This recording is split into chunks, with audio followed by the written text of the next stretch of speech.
Well, Scott Sylvan Bell coming to you live from Sacramento, California, February 18, 2017. 12:45 in the afternoon, perfect day to talk about sales.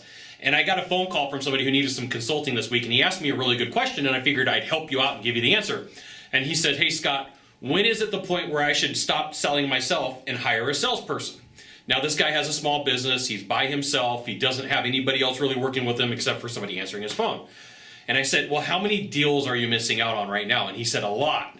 And I said, there's your answer, right? When you hit a point where it's like, as a business owner, as a manager, as whatever you're doing, you realize that your time becomes more valuable. So one of the things you have to take a look at is, what's your capacity to do your complete job, right? So if you run a company, there's a million other hats that you're going to wear.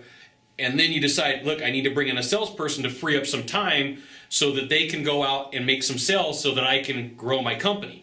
That's about the point where you're going to say, look, I need to get a salesperson. And it's really going to matter the person that you hire. So it's not, this shouldn't be like a really quick, I'm only going to interview one or two people. It should be that I'm going to interview a few people and find the best person for the job. Now, how you compensate is going to be entirely based upon your industry and your process. But you got to know that a good person who is in sales is going to be able to overcome an objection when you give it to them in the sales process, in the interview process. So let's just tell them, you say to the salesperson, and you're sitting there, you're like, this may be the guy that I want to hire. Great, we're going to call you back.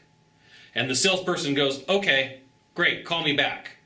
Chances, it doesn't mean it, but chances are really good that that guy's going to have a tough time overcoming objections. And let me explain to you why. If you give him an objection in the sales process, which is the interview process, and he doesn't deal with it right then and there, what do you think he's going to do with a buyer? Now, a closer is going to say something along the lines of this. Hey, look, we're sitting here now, and I have another appointment up the street at XYZ company, and if you don't want to accept what I have to offer, they're going to scoop me right off the market. So you got some decisions to make, business owner.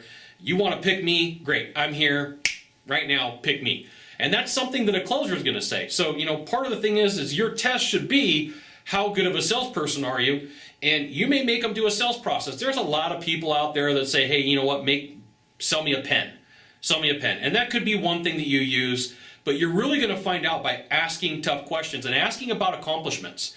I've had the opportunity to interview almost 200 people over the last year to help a company hire. And one of the things that I really found help out is like, tell me about your accomplishments.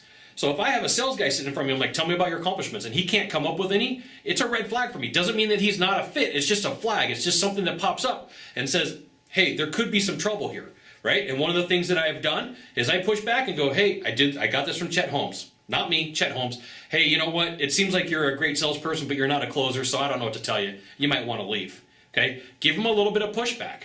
So those are a couple of times and a couple of ways to figure out, hey, when do I hire a salesperson? One, when you need to free up time and you got more leads than you know what to do with, and you're missing sales because you're trying to do too many things.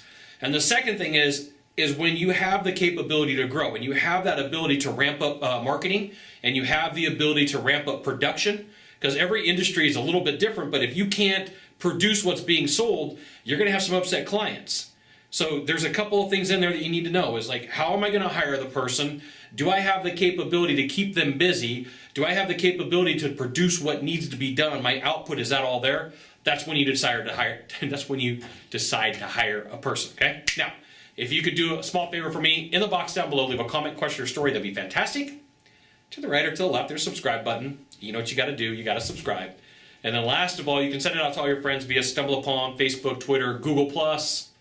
Why not even LinkedIn? Scott Sylvan Bell. We'll see you soon. Thanks for watching. Aloha.